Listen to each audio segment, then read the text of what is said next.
14 abad silam, Allah menurunkan kepada manusia Al-Quran sebagai kitab petunjuk. Dia menyeru umat manusia agar terbimbing kepada kebenaran dengan mematuhi kitab tersebut. Sejak saat diturunkannya hingga hari kebangkitan, kitab suci terakhir ini akan tetap menjadi satu-satunya petunjuk bagi manusia. Keindahan bahasa Al-Quran yang tak tertandingi dan hikmah agung di dalamnya merupakan bukti nyata bahwa ia adalah firman Allah. Di samping itu, Al-Quran mempunyai banyak keajaiban lain yang membuktikannya sebagai wahyu dari Allah.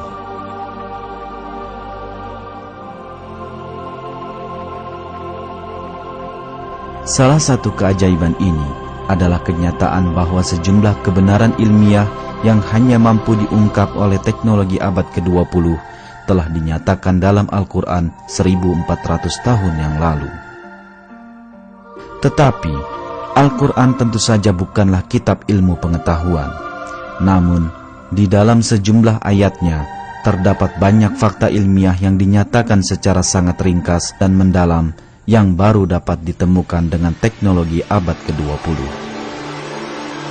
Fakta-fakta ini belum dapat diketahui di masa Al-Quran diwahyukan, dan ini semakin membuktikan bahwa Al-Quran adalah firman Allah.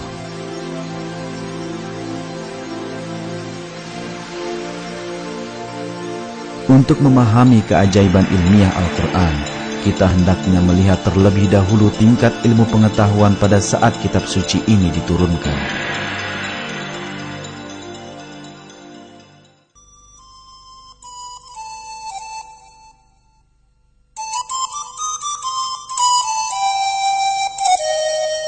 Pada abad ke-7, saat Al-Quran diturunkan, bangsa Arab memiliki berbagai kepercayaan takhayul dan tanpa didasari bukti terhadap hal-hal yang berbau ilmiah.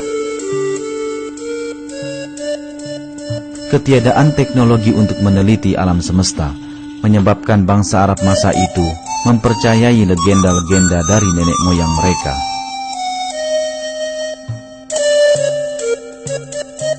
Misalnya, mereka percaya bahwa gunung-gunung menopang langit di atasnya. Mereka yakin bahwa bumi ini rata dan terdapat gunung-gunung yang tinggi di kedua tepinya. Waktu itu diyakini bahwa gunung-gunung tersebut merupakan tiang penyangga yang membuat kubah langit tetap berada di atas sana.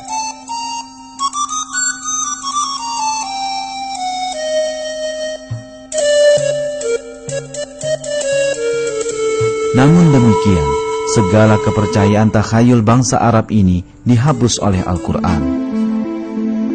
Ayat yang berbunyi di surat Ar-Ra'd ayat 2, Allah lah yang meninggikan langit tanpa tiang misalnya, menghapuskan keyakinan bahwa langit tetap berada di atas karena keberadaan gunung-gunung. Dalam banyak hal lain, fakta penting diungkapkan di masa ketika tak mungkin seorang pun mampu mengetahuinya.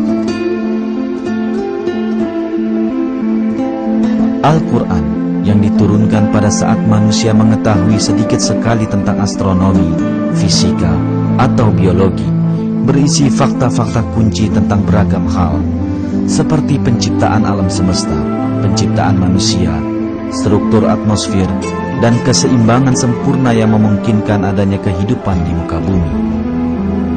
Kini, marilah kita simak kebenaran ilmiah yang diungkap dalam Al-Quran.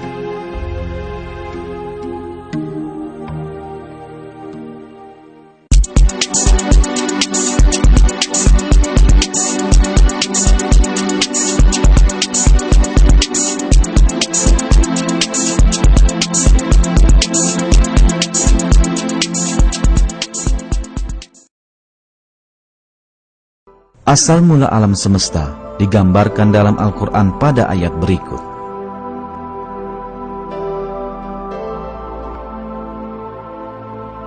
Dialah pencipta langit dan bumi.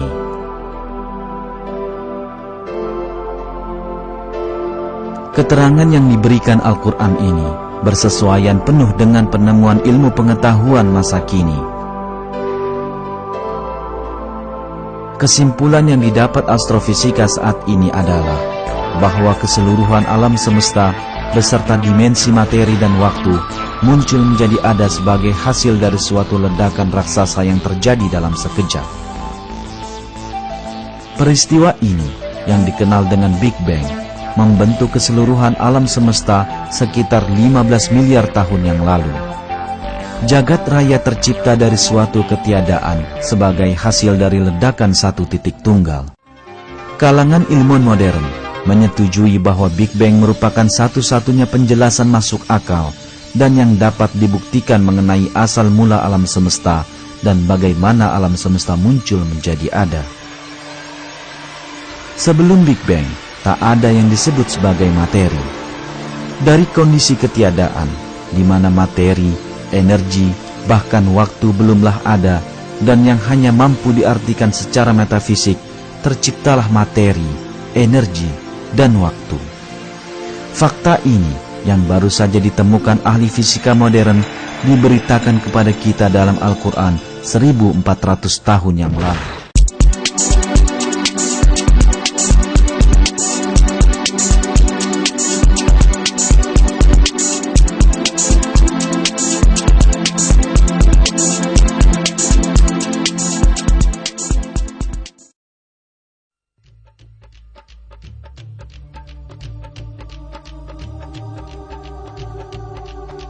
Dalam Al-Quran yang diturunkan 14 abad silam di saat ilmu astronomi masih terbelakang, mengembangnya alam semesta digambarkan sebagaimana berikut ini.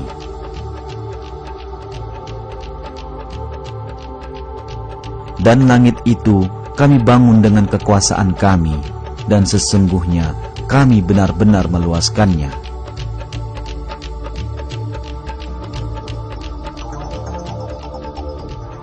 Kata langit, sebagaimana dinyatakan dalam ayat ini, digunakan di banyak tempat dalam Al-Quran dengan makna luar angkasa dan alam semesta.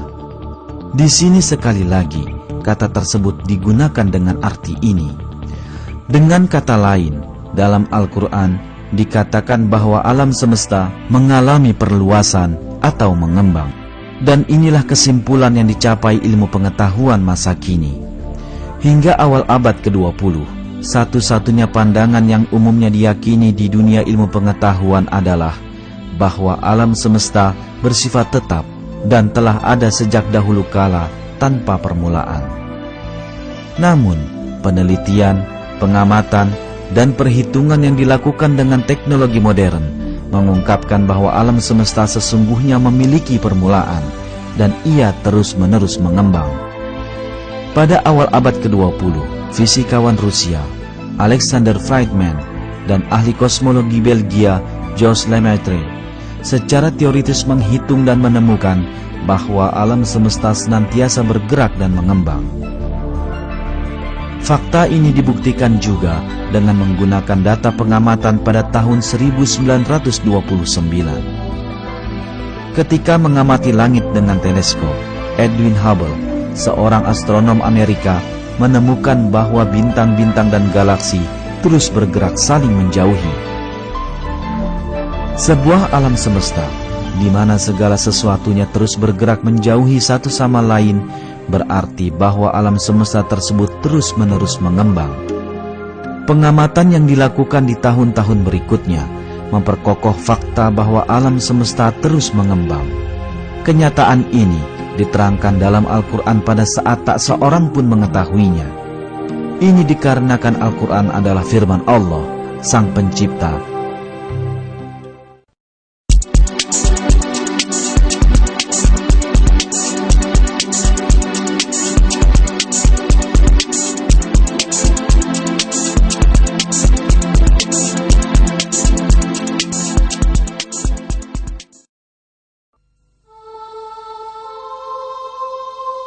Tatkala merujuk kepada matahari dan bulan di dalam Al-Quran, ditegaskan bahwa masing-masing bergerak dalam orbit atau garis edar tertentu.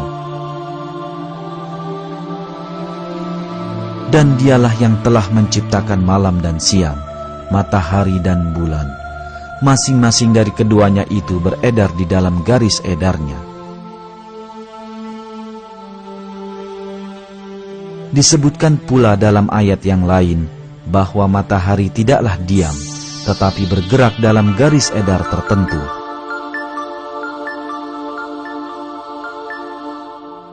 Dan matahari berjalan di tempat peredarannya. Demikianlah ketetapan yang maha perkasa lagi maha mengetahui.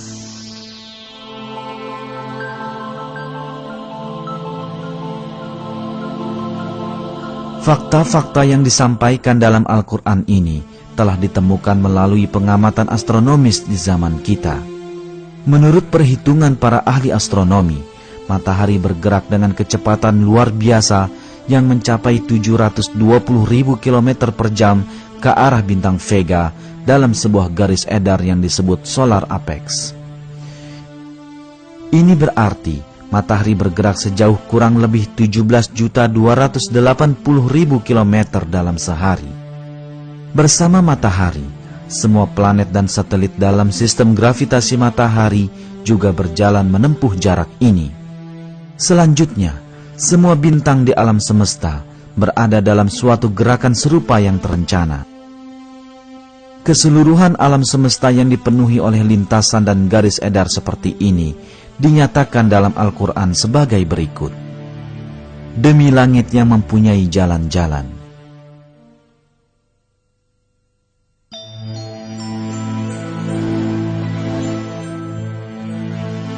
Terdapat sekitar 200 miliar galaksi di alam semesta yang masing-masing terdiri dari hampir 200 bintang.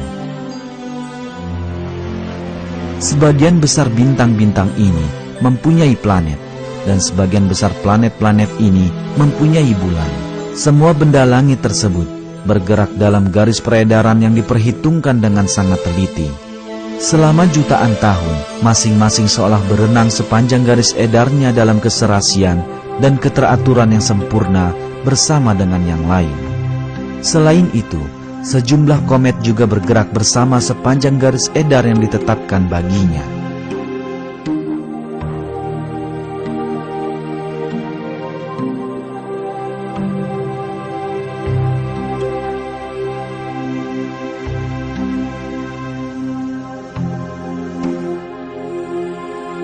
Garis edar di alam semesta tidak hanya dimiliki oleh benda-benda angkasa.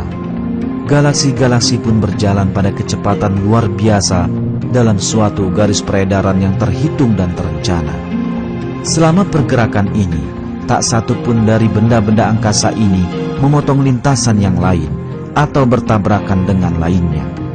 Bahkan, telah teramati bahwa sejumlah galaksi berpapasan satu sama lain tanpa satu pun dari bagian-bagiannya saling bersentuhan. Dapat dipastikan bahwa pada saat Al-Quran diturunkan, manusia tidak memiliki teleskop masa kini ataupun teknologi canggih untuk mengamati ruang angkasa berjarak jutaan kilometer. Tidak pula pengetahuan fisika ataupun astronomi modern.